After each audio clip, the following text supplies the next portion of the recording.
তাপদাহে পুড়ছে দেশ। যশোর, চুয়াডাঙ্গা সহ কয়েক জেলার পরিস্থিতি চরমে, আরও তীব্রতার আভাস। সিলেট ও পাবনায় দুজনের মৃত্যু, ঢাকায় এ মাসে বৃষ্টির আভাস নেই। দুদিনের সফরে কাল আসছেন কাতারের আমির। সই হবে ৬টি চুক্তি ও ৫টি MOU, বাকিতে তেল কেনার প্রস্তাব দেবে বাংলাদেশ। যুদ্ধ নয়, সার্বভৌমত্ব রক্ষায় সব করা হবে বলেছেন প্রধানমন্ত্রী। সশস্ত্র বাহিনীকে ডিজিটাল পদ্ধতিতে যুদ্ধোপযোগী প্রশিক্ষণ নেয়ার তাগিদ। ব্যর্থ রাজনীতির ধারায় হোঁচট আর ঝাঁকুনিতে পর্যদস্ত বিএনপি বলেছেন ওবায়দুল কাদের। সারা দেশে দলীয় নেতাকর্মীদের উপর নির্যাতন নিপীড়নের অভিযোগ বিএনপির।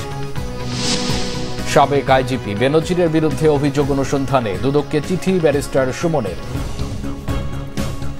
দেখছিলেন বিআরবি কেবল সংবাদ শিরোনাম, এবার বিস্তারিত। তীব্র তাপদাহে পুড়ছে সারা দেশ। হিটস্ট্রোকে সিলেট ও পাবনায় দুজনের মৃত্যু হয়েছে। চরম বিপাকে শ্রমজীবীরা। হাসপাস অবস্থা জনজীবনে। অসহনীয় তাপমাত্রায় ঘরে বাইরে কোথাও স্বস্তি মিলছে না। আজ দেশের সর্বোচ্চ তাপমাত্রা মেহেরপুরে ৪৩.০৪ ডিগ্রি সেলসিয়াস। এদিকে প্রচণ্ড দাবদাহে বেড়েছে সেচের খরচ। বিপাকে কৃষকরাও। বিস্তারিত ডেস্ক রিপোর্টে। কাঠফাটা রোদ, তপ্ত লু হাওয়া আর অনাবৃষ্টি মাথায় নিয়ে মেহেরপুর, চুয়াডাঙ্গা আর যশোরের জনজীবন এখন অসহনীয় পর্যায়ে। তাপমাত্রার উচ্চ পারদে ঘরে থেকেও যেন স্বস্তি মিলছে না। গত এক সপ্তাহে মেহেরপুরের তাপমাত্রা ৪০ থেকে ৪৩ ডিগ্রি সেলসিয়াসে ওঠানামা করছে। প্রকৃতির এমন বৈরী মূর্তি এর আগে কখনো দেখেনি এই অঞ্চলের জনগণ। কষ্টে আছে খেটে খাওয়া মানুষ। গরমে খুব কষ্ট, বাপ গরমের কাজ করে পারা যাচ্ছে, খুব চরম কষ্ট। প্রখর রোদে পড়ছে বিস্তীর্ণ মাঠ জুড়ে থাকা নানা ফসল। খরায় মাটি ফেটে চৌচির মেহেরপুরের কৃষকের মাঠ। বৈরী আবহাওয়ার কারণে চরম বিপাকে শ্রমজীবীরা। সন্ধ্যার পর স্বস্তির খোঁজে গাছের নিচে ও নদীর পাড়ে ভিড় করছেন অনেকে। একদিন পর পর ধানে পানি দিচ্ছি, আবার ফের ধান আউড়ে যাচ্ছি, অন্য ফসল কপি আউড়ে ঝলসে যাচ্ছি, কলা ঝলসে যাচ্ছি। এদিকে গরমের তীব্রতায় নাভিশ্বাস যশোরের মানুষের। ব্যারোমিটারে তাপমাত্রার পারদ প্রতিনিয়তই ঊর্ধ্বমুখী। আবহাওয়া অফিস জানায়, গত 7 দিন ধরে 38 থেকে 42.6 ডিগ্রি সেলসিয়াস তাপমাত্রা রেকর্ড করা হয় যশোরে। চুয়াডাঙ্গায় অব্যাহত তাপদাহ রূপ নিয়েছে অতি তীব্র তাপদাহে। জেলার সর্বোচ্চ তাপমাত্রা রেকর্ড করা হয়েছে 42.2 ডিগ্রি সেলসিয়াস। দিন ও রাতের তাপমাত্রায় তেমন পার্থক্য না থাকায় দুর্বিষহ এখানকার জনজীবন।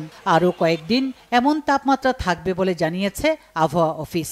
এদিকে তীব্র তাপদাহে জনসাধারণকে সচেতন করতে শহরের গুরুত্বপূর্ণ এলাকায় মাইকিং করে পথচারী ও এলাকাবাসীকে সতর্ক করছে প্রশাসন। তাপ এত পরিমাণ পড়ছে, মনে হচ্ছে যেন সূর্য মাথার কাছে চলে এসেছে। গরমের কারণে আমাদের এই যে গাছতলায় একটু বসবো, এখানে বসে শান্তি হচ্ছে না, খুবই তাপমাত্রা বেশি। তীব্র তাপদাহ অব্যাহত রাজশাহীতেও। বেলা বাড়ার সাথে সাথে বাড়তে থাকে তাপমাত্রা। দুপুর ৩টার দিকে সর্বোচ্চ তাপমাত্রা ৪১.৫ ডিগ্রি সেলসিয়াস রেকর্ড করা হয়। প্রখর রোদে শ্রমজীবী ও নিম্ন আয়ের মানুষের ভোগান্তি চরমে। শ্বাসকষ্ট আর ডায়রিয়া নিয়ে রাজশাহী মেডিকেলে গড়ে প্রতিদিন শতাধিক রোগী ভর্তি হচ্ছে। রাজশাহীতে আমের জন্য বিখ্যাত। আমগুলো এই তাপমাত্রা অনেক আম ঝরে যাচ্ছে, লিচু ঝরে যাচ্ছে। পিপাসা প্রচুর লাগতেছে, আর তারপরে আপনার শরীর গরম হয়ে যাচ্ছে, মাঝে মধ্যে একটু বিশ্রাম নিতে হচ্ছে, এক নাগাড়ে চালানো যাচ্ছে না। জীবজন্তু, পশু পাখি যাহা কিছু আছে সব কিছুরই গরমের প্রভাব পড়েছে, গরমে অস্থির হয়ে গিয়েছে। এদিকে তীব্র গরমে সাতক্ষীরার জনজীবনও বিপর্যস্ত। বৈশাখের শুরু থেকে গরমের তীব্রতা হঠাৎ বেড়ে যাওয়ায় দুপুরের আগেই ফাঁকা হয়ে যাচ্ছে শহরের রাস্তাঘাট। ভ্যাপসা গরমে নাকাল সাধারণ মানুষ। আশ্রয় নিচ্ছেন পৌরদিঘির পাড় ও জেলা শহরের বিভিন্ন গাছতলায়। অসহনীয় কষ্টে শ্রমজীবীরা। এতটাই গরম উপরে গা ঘেমে শেষ হয়ে যাচ্ছে, যার কারণে নিয়ে আমরা গোসল করতেছি, অনেকক্ষণ ধরে গোসল করে মজা পাচ্ছি। অতিরিক্ত গরমে আমরা কিভাবে কি করব এটা বুঝতে পারতেছি, ঠিক মতন কামাই রোজগার করতে পারতেছি না। খুব প্রয়োজন ছাড়া বাড়ির বাইরে যেতে নিষেধ করছেন চিকিৎসকরা। শিশু ও বয়স্কদের ক্ষেত্রে বাড়তি সতর্কতা অবলম্বন করতে অনুরোধ করা হয়েছে। সুচরিতা সূচি, বাংলা ভিশন নিউজ ডেস্ক। এদিকে হিট অ্যালার্টের মেয়াদ আরও বাড়ানো হতে পারে বলে জানিয়েছেন আবহাওয়াবিদরা। এ বিষয়ে সিদ্ধান্ত হবে আগামীকাল। রাতের তাপমাত্রা বেশি থাকায় এখন অস্বস্তি বাড়ছে। এই অবস্থা পুরো এপ্রিল জুড়ে থাকতে পারে। মুহিবুল্লাহ মুহিবের রিপোর্টে বিস্তারিত। তীব্র দাবদাহের উপর জলীয় বাষ্প মিশ্রিত দক্ষিণা বাতাসে জনজীবনে হাঁসফাঁস অবস্থা। গরমের তাড়না থেকে সামান্য স্বস্তি পেতে এক ঝাঁক শিশুর দিনভর সাঁতার কাটা। এই চিত্র রাজধানীর চন্দ্রিমা উদ্যান লেকের। চৈত্রের খরতাপে পথশিশুদের যেন কিছুতেই পানি ছেড়ে উঠতে মন চায় না। নগরীর নিম্ন আয়ের মানুষের অবস্থা বেশি করুণ। না পারছেন কাজ করতে, পরিবারের জন্য উপার্জনের কথা ভেবে না পারছেন বসে থাকতে। তীব্র গরমে কিছুটা জিরিয়ে নিয়ে আবারও ছুটছেন জীবন যুদ্ধে। পাখিটা হাতে গরম হয়ে গেছে গা, একজন খাড়ায় দিলে পাখি মানে ছেড়ে দিলে শুইতে পাও সব শুইতে পড়া যায়। গরমে বাঁচি না, গরম প্রচুর গরম। এই গরমের জন্য এখানে ছায়ায় বসে রয়েছি। এভাবে গাড়ি চালাইলে জীবন বাঁচবে না আমাদের। একটা খ্যাপ মারলে আর খ্যাপ মারতে মন চায় না। উপরের গরমের তাপে নিচের থেকেও পিজের গরমে মনে হচ্ছে আগুন বেরোচ্ছে। পিজে মনে হচ্ছে গলে মোটরসাইকেলের টায়ারে লেগে যায় অবস্থা। সূর্যের তাপ যত বাড়ে তত ক্রেতার ভিড় বাড়ে নগরীর ফুটপাতের শরবতের দোকানে। তীব্র রোদে কাঠ হয়ে যাওয়া গলাটা ভিজিয়ে নেওয়ার চেষ্টা পথিকের। কিন্তু গরম তো অনেক, প্রচন্ড গরম। এই গরমে মানে একটু দরকার, লেবু শরবত দরকার আছে। কারণ গরমে সবাই পানি পিপাসা ধরাইতেছে, এই জন্য গরম বেশি। হ্যাঁ, এই জন্য একটু বিক্রিটা বেশি। আবহাওয়াবিদরা বলছেন রংপুর বিভাগের তাপমাত্রা দুদিন আরও বাড়বে। আগামী 3 দিনে বৃষ্টির সম্ভাবনা নেই। তবে বুধ ও বৃহস্পতিবার সিলেট এবং এর আশপাশের এলাকায় সামান্য বৃষ্টি নামার লক্ষণ দেখছেন তারা। গত 19 তারিখে পরবর্তী 3 দিনের জন্য হিটার জারি করা রয়েছে, যেটা আগামীকালকে আবার এক্সটেনশন করার সম্ভাবনা রয়েছে। গতকালকে যে সর্বোচ্চ তাপমাত্রা ছিল যশোরে 42.6, এছাড়াও তীব্র থেকে অতি তীব্র তাপপ্রবাহ কিন্তু ঢাকা, খুলনা এবং রাজশাহী বিভাগে বিদ্যমান রয়েছে। গতকালকের যে তাপমাত্রা ছিল সেখান থেকে আজকের সারা দেশে তাপমাত্রা মোটামুটি একই রকম থাকার সম্ভাবনা রয়েছে, তবে 2-1 জায়গায় কিছুটা কমতে পারে। শুধুমাত্র রংপুর বিভাগে তাপমাত্রা বৃদ্ধি পাওয়ার সম্ভাবনা রয়েছে 1 থেকে 2 ডিগ্রি সেলসিয়াস। ঢাকায় এপ্রিল জুড়ে বৃষ্টির সম্ভাবনা নেই বলেও পূর্বাভাস দিয়েছে আবহাওয়া অফিস। মুহিবুল্লাহ মুহিব, বাংলা ভিশন, ঢাকা। অন্যদিকে তাপদাহ পরিস্থিতি মোকাবেলায় হাসপাতালগুলোকে প্রস্তুত রাখা হয়েছে বলে জানিয়েছেন স্বাস্থ্যমন্ত্রী ডাক্তার সামন্তলাল সেন। সচিবালয়ে সাংবাদিকদের তিনি কত তথ্য জানান। কোনো কোল্ড কেস এখন ভর্তি করতে না করতে, কোল্ড মানে বলে কি যে একটা হার্নিয়া 1 মাস পরে করলে কোনো অসুবিধা হবে না। একটা গলবাড়া যেটা অ্যাকুট না, সেটা 2 সপ্তাহ পরে করলে, মানে হাসপাতালটাকে খালি রাখার জন্য বলছি যে যদি এরকম চাপ হয় তাহলে বাচ্চাদেরকে এবং বয়স্কদেরকে যেন সেটা মানে ভর্তি করা হয়। এখন কোল্ড কেস কয়েকদিন বন্ধ থাকবে। আর আমাদের স্যালাইন এবং আমাদের ওরাল স্যালাইন থেকে শুরু করে সবার কাছেই আমি আলাপ করছি। আমি একটা অ্যাপ খুলছি যে আমাদের মধ্যে সাথে সাথে যেন জানানো হয় কোনো জায়গায় কোনো ক্রাইসিস হলে। আমরা এটা এখন পর্যন্ত আমি মনে করি আমাদের কন্ট্রোলে আছে, তবে প্রকৃতির সাথে তো আমাদের কারো হাত নাই, এটা আমরা মেনে নিতে হবে এবং এটাকে মেনেই আমাদের চলতে হবে। কাতারের আমির Sheikh Tamim bin Hamad Al Thani 2 দিনের সফরে আগামীকাল ঢাকায় আসছেন। কাতারের আমিরের সফরকালে 2 দেশের মধ্যে 6টি চুক্তি ও 5টি সমঝোতা স্মারক সই হবে বলে জানিয়েছেন পররাষ্ট্রমন্ত্রী ডক্টর হাসান মাহমুদ। কাতারের কাছে বাকিতে তেল কেনার প্রস্তাব দেওয়া হবে বলেও জানান পররাষ্ট্রমন্ত্রী। রিপোর্ট করছেন আসমা আক্তার নূপুর।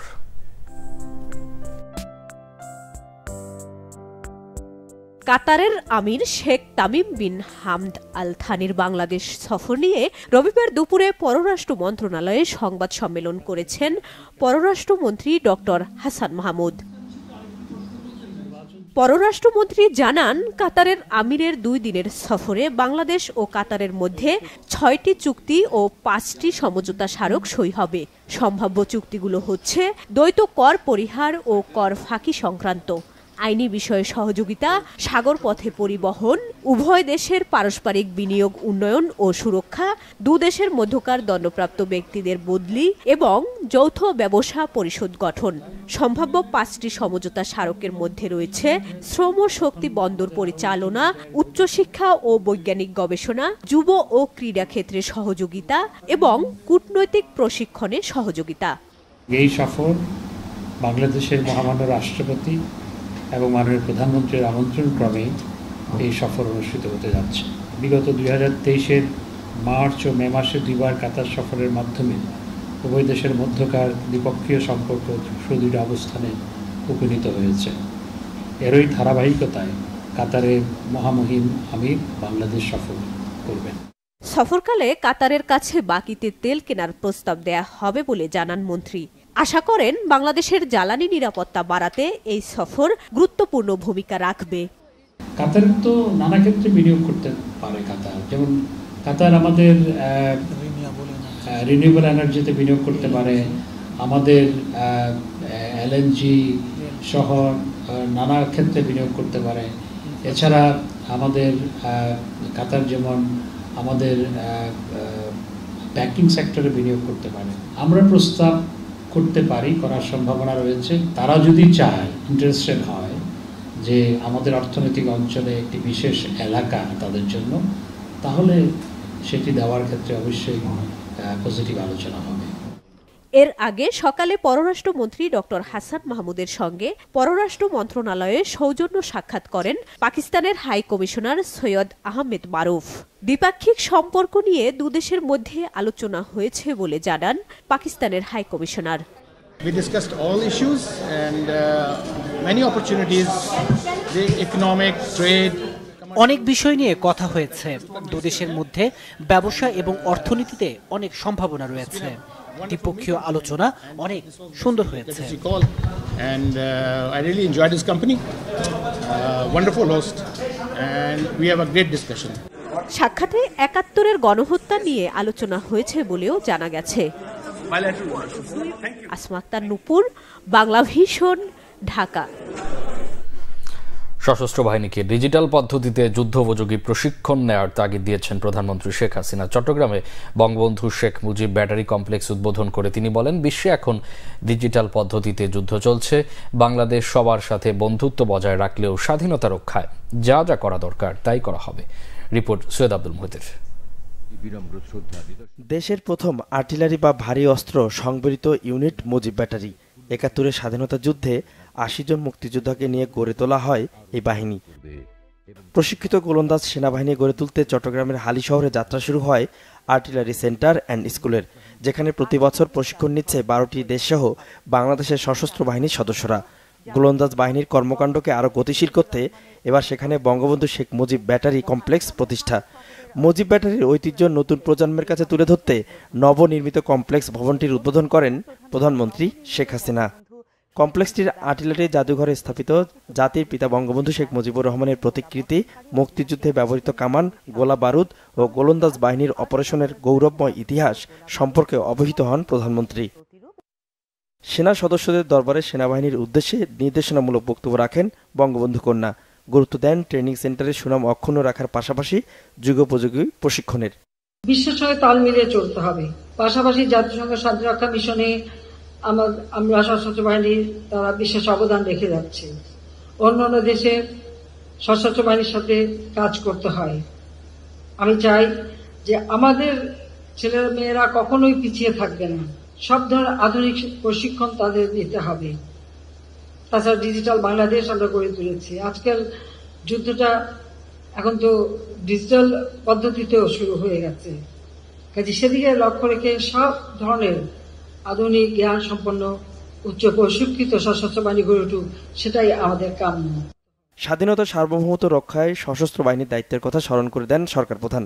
আমাদের পররাষ্ট্র নীতিতে জাতির পিতা বঙ্গবন্ধু শেখ মুজিব সে কথাই বলে গেছেন, সকলের সাথে বন্ধুত্ব, কারোর সাথে বৈরিতা নয়। পাশাপাশি আমাদের এটাও মনে রাখতে হবে, আমাদের দেশটা স্বাধীন সার্বভৌম দেশ। আমরা যুদ্ধ করে বিজয় অর্জন করেছি। আমাদের স্বাধীনতা সার্বভৌমত্বকে ক্ষুণ্ণ করুক, আমরা তা চাই না। আমরা বন্ধুত্ব নিয়ে চলতে চাই, কিন্তু আমাদের দেশের স্বাধীনতা সার্বভৌমত্ব রক্ষায় যা যা করণীয় সেটা আমাদের জান কবুল, আমরা তা করব। এ সময় কমপ্লেক্স প্রাঙ্গণে বৃক্ষরোপণ করেন প্রধানমন্ত্রী। বঙ্গবন্ধুকে নিয়ে শিশুদের আঁকা ছবির প্রদর্শনীও ঘুরে দেখেন। ব্যাটারি কমপ্লেক্সের উদ্বোধন উপলক্ষে কেক কাটেন প্রধানমন্ত্রী শেখ হাসিনা। সৈয়দ আব্দুল মুহিত, বাংলা ভিশন, ঢাকা। ব্যর্থ রাজনীতির ধারায় হাঁটায় হোঁচট আর ঝাঁকুনির প্রকোপে পর্যুদস্ত বিএনপি বলেছেন আওয়ামী লীগের সাধারণ সম্পাদক ওবায়দুল কাদের। রবিবার এক বিবৃতিতে তিনি কথা বলেন। ওবায়দুল কাদের বলেন, বিএনপি মহাসচিব জনগণের কাছে রাষ্ট্রযন্ত্রকে ঝাঁকুনি দেওয়ার আহ্বান জানিয়েছেন, অথচ বিএনপি নিজেই রাজনৈতিকভাবে টালমাটাল অবস্থায় রয়েছে। এই ঝাঁকুনি হল বারবার পরাজয়ের ঝাঁকুনি। হতাশার গভীরে নিমজ্জিত হয়ে বিএনপির নেতাকর্মীদের বোধ শক্তি লোপ পেয়েছে। দিন দিন তারা দেশ, রাষ্ট্র ও জনগণকে শত্রুতে পরিণত করে চলেছে বলে মন্তব্য করেন তিনি। বলেন, বিএনপির নেতিবাচক কর্মকাণ্ডের প্রতি জনগণের কোনো আগ্রহ নেই, যে কারণে জনগণ বারবার বিএনপিকে প্রত্যাখ্যান করেছে। সরকার জনগণের সেবক, বাংলাদেশে এই ধারণা প্রতিষ্ঠিত করেছে আওয়ামী লীগ। যে অপশক্তি দেশ ও জনগণের বিরুদ্ধে অবস্থান নেবে তারা স্বয়ংক্রিয়ভাবে আওয়ামী লীগের প্রবল প্রতিপক্ষ বা শত্রু হিসেবে গণ্য হবে বলে মন্তব্য করেন ওবায়দুল কাদের। বিএনপির মহাসচিব মির্জা ফখরুল ইসলাম আলমগীর অভিযোগ করেছেন, আদালতকে দিয়ে নেতাকর্মীদের বিরুদ্ধে মিথ্যা মামলায় সাজা দেয়া এবং জামিন নামঞ্জুর ও কারান্তরীণ করার নির্মম খেলায় মেতে উঠেছে সরকার।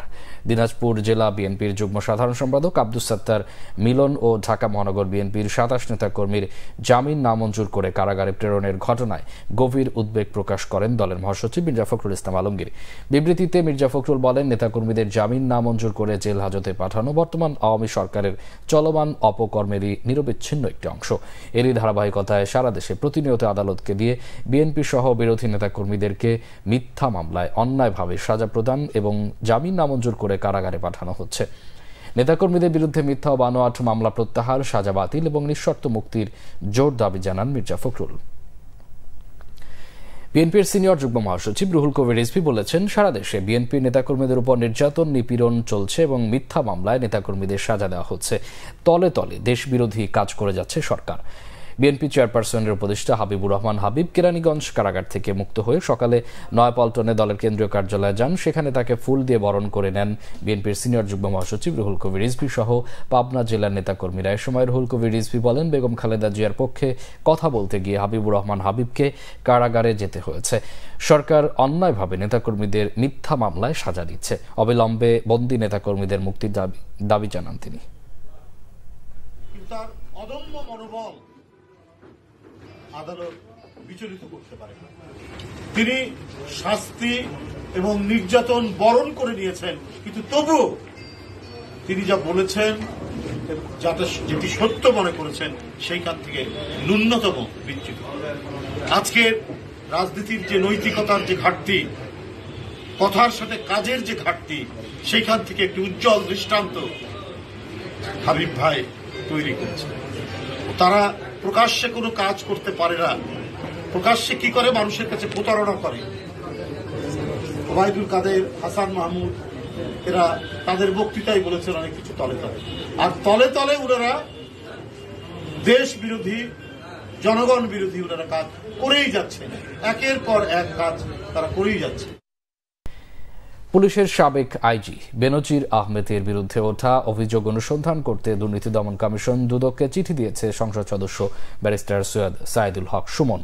চিঠিতে বেনজির আহমেদ ও তার পরিবারের বিরুদ্ধে বিপুল অবৈধ সম্পদ অর্জনের অভিযোগ তদন্ত করে ব্যবস্থা নিতে দুদককে অনুরোধ জানান তিনি। এ বিষয়ে দুদকের আইনজীবী জানান, চিঠি পর্যালোচনা করে দুদক আইন অনুযায়ী ব্যবস্থা নেওয়া হবে। আহমেদ সারোয়ারের রিপোর্ট। সাবেক আইজিপি বেনজির আহমেদের বিরুদ্ধে বিপুল অবৈধ সম্পদ অর্জনের তথ্য সম্প্রতি উঠে আসে দেশের বেশ কিছু গণমাধ্যমে। শনিবার অবশ্য নিজের ভেরিফাইড ফেসবুকে ভিডিও আপলোড করে সেসব অভিযোগের জবাব দেন তিনি। পাবলিক লাইফ থেকে রবিবার বেনজিরের বিরুদ্ধে গণমাধ্যমে আসা এসব অভিযোগের বিষয়ে অনুসন্ধান করতে চিঠি নিয়ে দুদকে যান ব্যারিস্টার সুমন। দুদক কার্যালয়ে চিঠি জমা দিয়ে সাংবাদিকদের বলেন, বেনজির আহমেদের বিরুদ্ধে ওঠা অভিযোগ আমলে নিয়ে অনুসন্ধান করা উচিত দুদকের। কথা বলবে না কেউ, দুদক আল্লাহ মাহমুদ জানে নিজে স্টার্ট তো নিতেই পারে না, ধাক্কায় ধাক্কায় স্টার্ট হয় না। দুদক এটা বলবে না, ইনকোয়ারি করবে না, আরে ভাই একটা কাজ তো করো, এতগুলা বেতন নিতেছো, খালি এই যে কাজিয়ার ওই যে হিসাব রেজিস্টারের মামলা করার জন্য দুদক আসে নাই, আর বড় জিনিস দেখলে দুদক ছুটছে যায়। দুদক আইনজীবী অ্যাডভোকেট খুরশিদ আলম খান বলেন, দুদক নিয়ম অনুযায়ী কাজ করবে। যেই অভিযোগটা আসবে সেই অভিযোগটা তার ধর্তব্যের মধ্যে আছে কিনা, অর্থাৎ তার তফসিলভুক্ত অপরাধের মধ্যে পড়ে কিনা, নাম্বার 1। নাম্বার 2, কমিশন দেখবে যেই ডাটাগুলি দিয়েছে সেই ডাটাগুলি ওনারা নিজেরা এক্সামিন করে এটা সত্যতা কতটুকু। যদি সত্যতা পায় অবশ্যই কমিশন আইনানুগ তার বিরুদ্ধে যা করার সেটা অবশ্যই করবে। র্যাবের মহাপরিচালক থাকার সময় গুরুতর মানবাধিকার লঙ্ঘনের অভিযোগে 2021 সালের ডিসেম্বরে মার্কিন যুক্তরাষ্ট্র আরও কয়েকজনের সাথে নিষেধাজ্ঞা দেয় সাবেক এই পুলিশ প্রধানকেও। আহমেদ সরোয়ার, বাংলা ভিশন, ঢাকা। মালয়েশিয়ায় বাংলাদেশি কর্মীদের দুরবস্থা নিয়ে জাতিসংঘের মানবাধিকার কমিশনের বিশেষজ্ঞদের প্রতিবেদন পর্যালোচনা করছে প্রবাসী কল্যাণ ও বৈদেশিক কর্মসংস্থান মন্ত্রণালয়। সাংবাদিকদের সঙ্গে মত বিনিময়ে প্রতিমন্ত্রী ও সচিব জানান, সার্বিক পরিস্থিতি নিয়ে মে মাসের মধ্যে যৌথ ওয়ার্কিং গ্রুপের বৈঠকের অনুরোধ জানানো হয়েছে। তবে মালয়েশিয়ায় বৈধভাবে যাওয়া নতুন কর্মীদের 1% সমস্যায় আছে বলে জানিয়েছেন প্রবাসী কল্যাণ সচিব। মিরাজ হোসেন গাজী রিপোর্ট। জানুয়ারিতে নতুন সরকার গঠনের পর প্রবাসী কল্যাণ ও বৈদেশিক কর্মসংস্থান মন্ত্রণালয়ের নতুন টিমের সাংবাদিকদের সঙ্গে প্রথম মতবিনিময়। প্রতিমন্ত্রী শফিকুর রহমান চৌধুরী ও সচিব রুহুল আমিনের শুভেচ্ছা বক্তব্যের পর বৈদেশিক কর্মসংস্থান খাতের নানা বিষয়ে সাংবাদিকদের পরামর্শ ও মতামত শোনেন তারা। আলোচনায় উঠে আসে মালয়েশিয়ায় বাংলাদেশি কর্মীদের দুরবস্থা নিয়ে সম্প্রতি জাতিসংঘের মানবাধিকার কমিশনের বিশেষজ্ঞদের প্রতিবেদন ইস্যুটি। মন্ত্রণালয়ের বক্তব্য হচ্ছে, বিষয়টি গুরুত্ব দিয়ে দেখা হচ্ছে। আমরা পর্যালোচনা করছি। ইউএন একটা রিপোর্ট করেছে, ডেফিনেটলি আমরা রেসপন্স করব, এমন তো না রেসপন্স করব না, এবং রেসপন্স করলে আপনারাও জানবেন, এবং যেটা মালয়েশিয়ার পার্ট সেটা তো মালয়েশিয়া করবে। কখনো কখনো হয়তো আপনার কাছে যেটা সংখ্যাটা বড় সেটা আবার অনেক সময় ছোট, যখন আপনি রিপোর্ট নেবেন ছোট। যেমন আমি লাস্ট যে রিপোর্ট নিয়েছি, আমাদের অ্যারাউন্ড 5000 যারা ডিমান্ডের এগেনস্টে গেছেন তাদের মধ্যে অ্যারাউন্ড 5000 লোকের কাজ হয়নি। তো যেটা আমাদের টোটাল কাজে গেছেন তার 1%, অ্যারাউন্ড 1%। কিন্তু আপনি যদি আবার ভিজিট ভিসায় গেছেন, এগুলো সব বিবেচনা করেন, তাহলে সংখ্যাটা হয়তো বড়। এটা আমরা টেন্টেটিভলি মে মাসের মধ্যেই আমরা অফার করেছি যে আমরা মে মাসের মধ্যেই বসতে চাই। Depends on the Malaysian government যে কবে আমাদেরকে সময় দিচ্ছে। সঠিক তথ্য নিয়ে এবং আমরা এগুলোর ব্যাপারে আমরা তথ্য নেওয়ার চেষ্টা করতেছি। যেখানেই সমস্যা হবে সেই সমস্যার সমাধানের লক্ষ্যে আমরা কাজ করব। প্রবাসী ও বিদেশগামী কর্মীদের যে কোনো সমস্যা সমাধানে মন্ত্রণালয় খুবই আন্তরিক বলে জানান প্রতিমন্ত্রী শফিকুর রহমান চৌধুরী। যেখানেই মানুষ অসুবিধার সম্মুখীন হবে সেখানে মানুষের সুবিধাজনক অবস্থানে নিয়ে আসার লক্ষ্যেই বর্তমান সরকারের মাননীয় প্রধানমন্ত্রী কাজ করছে।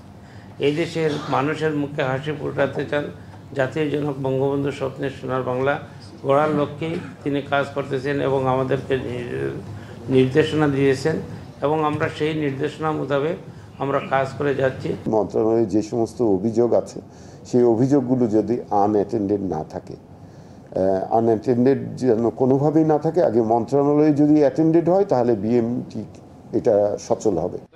বেশ কিছুদিন ধরে আলোচিত বিএমইটির অনিয়ম ও সার্ভার জালিয়াতিতে জড়িত কর্মকর্তা কর্মচারীদের বিষয়ে শিগগিরই ব্যবস্থা নেওয়ার কথা জানান মন্ত্রণালয়ের সচিব রুহুল আমিন। যে ব্যবস্থাই নেই না কেন, আমার মনে হয় আপনারা শীঘ্রই দেখতে পারবেন, এইটুকু বলতে পারি। মিরাজ হোসেন গাজী, বাংলা ভিশন, ঢাকা। সিদ্ধান্ত উপেক্ষা করে সুপ্রিম কোর্ট আইনজীবী সমিতির সভাপতির দায়িত্ব নেয় ব্যারিস্টার মাহবুবউদ্দিন খোকনকে জাতীয়তাবাদী আইনজীবী ফোরাম থেকে অব্যাহতি দেওয়া হয়েছে। শনিবার ব্যারিস্টার মাহবুবউদ্দিন খোকনকে বিষয়ে চিঠি দেওয়া হয়েছে ফোরামের পক্ষ থেকে। ব্যারিস্টার খোকন জাতীয়তাবাদী আইনজীবী ফোরামের সিনিয়র সহসভাপতি ছিলেন। এবারের সুপ্রিম কোর্ট আইনজীবী সমিতির নির্বাচনে 14টি পদের মধ্যে সভাপতি সহ 4টি পদে জয়ী হন বিএনপি সমর্থিত জাতীয়তাবাদী আইনজীবী ঐক্য প্যানেল। সভাপতি ব্যারিস্টার মাহবুবউদ্দিন খোকন সহ 4 জনকে দায়িত্ব না নেওয়ার জন্য 27 মার্চ চিঠি দিয়েছিল জাতীয়তাবাদী আইনজীবী ফোরাম, কিন্তু অপর 3 জন দায়িত্ব না নিলেও গত 4 এপ্রিল দায়িত্ব নেন ব্যারিস্টার মাহবুবউদ্দিন খোকন। এটাকে চরম দলীয় শৃঙ্খলা পরিপন্থী উল্লেখ করে তাকে ফোরাম থেকে অব্যাহতি দেওয়া হয়। ব্যারিস্টার মাহবুবউদ্দিন খোকন বাংলাদেশ জাতীয়তাবাদী দল বিএনপির যুগ্ম মহাসচিব হিসেবেও দায়িত্ব পালন করছেন। নাটোরে নির্বাচন অফিসের সামনে থেকে প্রার্থীকে তুলে নিয়ে যাওয়ার ঘটনায় সমালোচিত আইসিটি প্রতিমন্ত্রী জোনাদ আহমেদ পলকের শ্যালক লুৎফুল হাবিব রুবেল সিংড়া উপজেলা নির্বাচন আর করছেন না। রবিবার সকালে নির্বাচন থেকে সরে দাঁড়ানোর ঘোষণা দিলেন তিনি। মাননীয় প্রধানমন্ত্রী জননেত্রী শেখ হাসিনা যে ঘোষণা দিয়েছেন, কোন মন্ত্রী বা সংসদ সদস্য আত্মীয় নির্বাচন করতে পারবেন না, তো তারই আলোকে তার সেই ঘোষণার প্রতি শ্রদ্ধা রেখে এবং জোনায়েদ আহমেদ পলক তার নির্দেশনা অনুযায়ী আমি আমার মনোনয়নপত্রটি উইথড্র করে নিচ্ছি এবং যেটা অফিসিয়াল যে প্রসেসগুলো আছে যত দ্রুত সম্ভব সেটা আমি সম্পন্ন করব। আমার প্রতি যে উদ্ভূত পরিস্থিতি তৈরি হয়েছে সেটার সাথে আমি কোনোভাবেই সম্পৃক্ত নই এবং সেটা একটি ষড়যন্ত্রমূলক ঘটনা। এবারে ঈদের সময় এপ্রিলের ৪ থেকে ২০ তারিখ পর্যন্ত সড়কে ২৮৬টি সড়ক দুর্ঘটনায় ৩২০ জন নিহত ও ৪৬২ জন আহত হয়েছে বলে জানিয়েছে বিআরটিএ। বিকেলের সংবাদ সম্মেলনে এই তথ্য জানান বিআরটিএ চেয়ারম্যান নূর মোহাম্মদ মজুমদার। বিআরটিএ জানায় ঈদযাত্রার ১৭ দিনের সড়ক দুর্ঘটনায় প্রতিদিন গড়ে ১৯ জন নিহত ও ২৭ জন আহত হন। সড়ক দুর্ঘটনায় পড়া মোটরযানের ২৮% মোটরসাইকেল, বাস, মিনিবাস 18%, ট্রাক, কাভার্ড ভ্যান 12%। নিহতদের বেশিরভাগই মোটরসাইকেল আরোহী। সংস্থাটির চেয়ারম্যানের দাবি, গত বছরের তুলনায় এবারের ঈদে গড় দুর্ঘটনার পরিমাণ কমলেও নিহতের সংখ্যা বেড়েছে ৩ জন। দুর্ঘটনার জন্য গাড়ির বেপরোয়া গতি, মহাসড়কে অবৈধ বাহন, অবৈধ পার্কিং, ট্রাফিক আইন মেনে না চলা, উভয়মুখী সড়কে ডিভাইডার না থাকা, যেখানে সেখানে রাস্তা পারাপার ও চালকের অসাবধানতাকেই দায়ী করেছে বিআরটিএ। ঈদের আগে পরে 14 দিনে 407 জনের নিহতের যাত্রী কল্যাণ সমিতির তথ্যকে বিভ্রান্তিমূলক বলে মন্তব্য করেন বিআরটিএ চেয়ারম্যান। একইভাবে যারা এই আইনের কথা বলে তারা অনেকে আইন মানে না। এখন আইন না মানলে আসলে এক্সিকিউশন বা এটার করা সীমিত জনবল দিয়ে সারা বাংলাদেশের এই যে কোন সময় কোন জায়গায় কোন অ্যাক্সিডেন্ট ঘটবে এটা কেউ বলতে পারে না। এখন হলো যে ড্রাইভারের মানে যেমন দায় আছে, তা একইভাবে ওই যে এখানে আবার সংশ্লিষ্ট যারা অন্যান্য স্টেক হোল্ডার আছে, প্রত্যেকের দায়িত্ব আছে। দেশকে সংকটময় পরিস্থিতি থেকে মুক্ত করতে ঐক্যবদ্ধ আন্দোলন গড়ে তোলার আহ্বান জানালেন সংবিধান প্রণেতা ও গণফোরামের প্রতিষ্ঠাতা ডক্টর কামাল হোসেন। বিকেলে জাতীয় প্রেস ক্লাবে নিজের ৮৭তম জন্মদিন উৎসব অনুষ্ঠানে এই আহ্বান জানান তিনি। বিভিন্ন রাজনৈতিক দলের নেতা ও সুশীল সমাজের প্রতিনিধিদের সঙ্গে জন্মদিনের কেক কাটেন ডক্টর কামাল হোসেন। তাকে শুভেচ্ছা জানিয়ে নাগরিক ঐক্যের সভাপতি মাহমুদুর রহমান মান্না বলেন, ৭ জানুয়ারি নির্বাচনের পর মানুষ ভেবেছে তারা হেরে গেছেন। রাজনৈতিক দেউলিয়াত্ব দেশে জলজল করছে, এমন মন্তব্য তার। গণসংহতি আন্দোলনের প্রধান সমন্বয়কারী জোনায়েদ সাকি বলেন, সরকার দেশে ক্ষমতার জমিদারি প্রতিষ্ঠা করেছে। বিপ্লবী ওয়ার্কার্স পার্টির সাধারণ সম্পাদক সাইফুল হক সহ অন্য আলোচকরাও বলেন, একসময় শাসক শ্রেণীর সঙ্গে থাকলেও সব সময় সাধারণ মানুষের সঙ্গে আছেন ডক্টর কামাল। পরে ডক্টর কামাল হোসেন বলেন, ঐক্যবদ্ধ আন্দোলন ছাড়া কঠিন চ্যালেঞ্জ মোকাবেলা কঠিন। ঐক্যবদ্ধ আন্দোলনেই মুক্তির একমাত্র পথ বলে মনে করেন তিনি। আমরা সিদ্ধান্ত নিই আমরা ঐক্যবদ্ধ হয়ে দেশকে এই কঠিন অবস্থা থেকে মুক্ত করার জন্য জনগণকে ঐক্যবদ্ধ করে আমরা ঐক্যবদ্ধ আন্দোলন চালিয়ে যাব। এবং আমার বিশ্বাস যে আমাদের ইতিহাস থেকে যে শিক্ষা আমরা পাচ্ছি, যে যখনই আমরা ঐক্যবদ্ধ আন্দোলন করতে পেরেছি, আমরা যতই কঠিন চ্যালেঞ্জ সামনে থেকে সেখান থেকে অতিক্রম করতে পেরেছি। আসছে বড় মৌসুমে ধান ও চাল সংগ্রহে মূল্য নির্ধারণ করেছে সরকার। ধান, গম ও চাল কেনা শুরু হবে 7 মে থেকে। মন্ত্রিপরিষদ সভাপতি খাদ্যমন্ত্রী সাধন চন্দ্র মজুমদারের সভাপতিত্বে খাদ্য পরিকল্পনা ও সাধারণ পরিধারণ কমিটির সভায় এসব সিদ্ধান্ত হয়। সভায় প্রতি কেজি বোরো ধান সংগ্রহে মূল্য নির্ধারণ করা হয়েছে 32 টাকা, সিদ্ধ চাল 45 টাকা, আতপ চাল 44 টাকা আর গম 34 টাকা। 2023 সালে ধান চালের সংগ্রহ মূল্য ছিল ধান 30 টাকা, সিদ্ধ চাল 44 টাকা আর গম 35 টাকা। 2024 মৌসুমে মন্ত্রণালয়ের পক্ষ থেকে 5 লাখ টন ধান, 11 লাখ টন সিদ্ধ চাল, আতপ চাল 1 লাখ টন এবং 50,000 টন গম সংগ্রহের লক্ষ্যমাত্রা নির্ধারণ করা হয়েছে। এ সময় এক প্রশ্নে জবাবে খাদ্যমন্ত্রী সাধন চন্দ্র মজুমদার জানান, চালের বস্তায় দাম উল্লেখ করে এরই মধ্যে বিক্রির কার্যক্রম শুরু হয়েছে। ব্যবসায়ীদের আর সময় দেওয়া হবে না, প্রয়োজনে আইন প্রয়োগ করা হবে বলেও জানান খাদ্যমন্ত্রী। প্রয়োজনে এটা ওপেন থাকবে, যদি কৃষকেরা আরও বেশি নিয়ে আসে তাহলে আরও বেশি কিনা হবে। 32 টাকা প্রতি কেজি এবং সিদ্ধ চাউল 11 লক্ষ মেট্রিক টন, দাম 45 টাকা প্রতি কেজি এবং আতপ চাউল 1 লক্ষ মেট্রিক টন, মূল্য 44 টাকা প্রতি কেজি। গম 50,000 মেট্রিক টন, প্রতি কেজি 34 টাকা। এটা হলো সিদ্ধান্ত এবং আমরা হাওড়ে 7 তারিখ থেকে ধান কেনা শুরু করব, বা শুধু হাওড় না, যেখানে যেখানে ধান কাটা শুরু হয়েছে সেখানে ব্রাহ্মণবাড়িয়ার সরাইল উপজেলা পরিষদ নির্বাচন থেকে সরে দাঁড়ানোর ঘোষণা দিয়েছেন উপজেলা বিএনপির সাধারণ সম্পাদক অ্যাডভোকেট মোহাম্মদ নুরুজ্জামান লস্কর তপু। উপজেলা শহীদ মিনার প্রাঙ্গণে সংবাদ সম্মেলনে প্রার্থিতা প্রত্যাহারের ঘোষণা দেন তিনি। এ সময় তিনি জানান, নির্বাচনে জয় হবার শতভাগ সম্ভাবনা থাকা সত্ত্বেও কেন্দ্রীয় সিদ্ধান্তের প্রতি আনুগত্য দেখিয়ে মনোনয়নপত্র প্রত্যাহারের সিদ্ধান্ত নিয়েছেন তিনি। 22 এপ্রিলের মধ্যে বিএনপির অপর 3 প্রার্থী তাদের মনোনয়ন প্রত্যাহার করবেন বলে আশা প্রকাশ করেন। সংবাদ সম্মেলন শেষে উপজেলা নির্বাচন কর্মকর্তার কাছে মনোনয়নপত্র প্রত্যাহারের আবেদন জমা দেন নুরুজ্জামান লস্কর তপু। আগামী 8 মে সরাইল উপজেলা পরিষদ নির্বাচন অনুষ্ঠিত হবে। যুক্তরাষ্ট্রের বাজারে পোশাক রপ্তানিতে শুল্কমুক্ত সুবিধা ও অগ্রাধিকার চেয়েছে বাংলাদেশ। সচিবালয়ে যুক্তরাষ্ট্রের বাণিজ্য বিষয়ক দপ্তর USTR এর প্রতিনিধি দলের সাথে বৈঠকে এই সুবিধা দাবি করে বাংলাদেশ। বাণিজ্য মন্ত্রণালয়ের সিনিয়র সচিব তপন কান্তি ঘোষ জানান, বৈঠকে শ্রম আইন আরও সংস্কারের প্রয়োজনের কথা জানিয়েছেন যুক্তরাষ্ট্র। তৈরি পোশাক খাতে শ্রমিকদের অধিকার নিশ্চিতে যুক্তরাষ্ট্রের মনোভাবে তেমন পরিবর্তন আসেনি বলেও জানান তিনি। যুক্তরাষ্ট্রের বাজারে পোশাক রপ্তানিতে শুল্ক সুবিধার পাশাপাশি আরও বেশি পণ্য রপ্তানি করতে চায় বাংলাদেশ।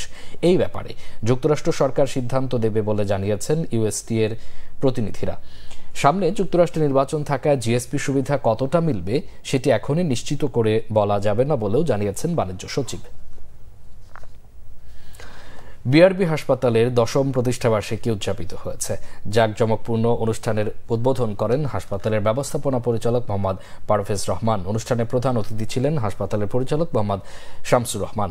আমন্ত্রিত অতিথি ছিলেন অধ্যাপক ডক্টর ABM আবদুল্লাহ, অধ্যাপক মোহাম্মদ আলী, অধ্যাপক ডক্টর মমিন খান, অধ্যাপক ডক্টর আজিজুল কাহার সহ অন্যান্যরা। বক্তারা বলেন, প্রতিষ্ঠার 1 দশকেই বিআরবি হাসপাতাল চিকিৎসা সেবায় মানুষের আস্থার জায়গায় পৌঁছাতে পেরেছে। স্বাস্থ্য খাতে অসামান্য অবদানের জন্য বিআরবি হাসপাতালের প্রশংসা করা হয়। প্রতিষ্ঠাবার্ষিকী উপলক্ষে বিশেষ সেবা সপ্তাহের আয়োজন করেছে হাসপাতাল কর্তৃপক্ষ।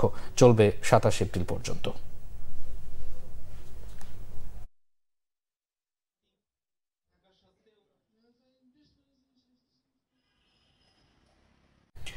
সংবাদ শেষ করব বিআরবি কেবল শিরোনামগুলো আরেকবার জানিয়ে। তাপদাহে পড়ছে দেশ। যশোর, চুয়াডাঙ্গা সহ কয়েক জেলার পরিস্থিতি চরমে। আরও তীব্রতার আভাস। সিলেট ও পাবনায় 2 জনের মৃত্যু। ঢাকায় এ মাসে বৃষ্টির আভাস নেই। দুদিনের সফরে কাল আসছেন কাতারের আমির। সই হবে 6টি চুক্তি ও 5টি MOU। বাকিতে তেল কেনার প্রস্তাব দেবে বাংলাদেশ। যুদ্ধ নয়, সার্বভৌমত্ব রক্ষায় সব করা হবে বলেছেন প্রধানমন্ত্রী। সশস্ত্র বাহিনীকে ডিজিটাল পদ্ধতিতে যুদ্ধোপযোগী প্রশিক্ষণ নেয়ার তাগিদ। ব্যর্থ রাজনীতির ধারায় হোঁচট আর ঝাঁকুনিতে পর্যুদস্ত বিএনপি বলেছেন ওবায়দুল কাদের। সারা দেশে দলীয় নেতাকর্মীদের উপর নির্যাতন নিপীড়নের অভিযোগ বিএনপির। সাবেক আইজিপি বেনজিরের বিরুদ্ধে অভিযোগ অনুসন্ধানে দুদকের চিঠি ব্যারিস্টার সুমনের। এই ছিল এখনকার মতো। পরের সংবাদ রাত 1টায় দেখার আমন্ত্রণ রইল। এছাড়া বাংলা ভিশন সংবাদ ও সংবাদ সংশ্লিষ্ট অনুষ্ঠান দেখতে ভিজিট করুন www.news24.com ও facebook.com/banglavisionnews এবং সাবস্ক্রাইব করুন youtube.com/banglavisionnews। এতক্ষণ সাথে থাকা অসংখ্য ধন্যবাদ।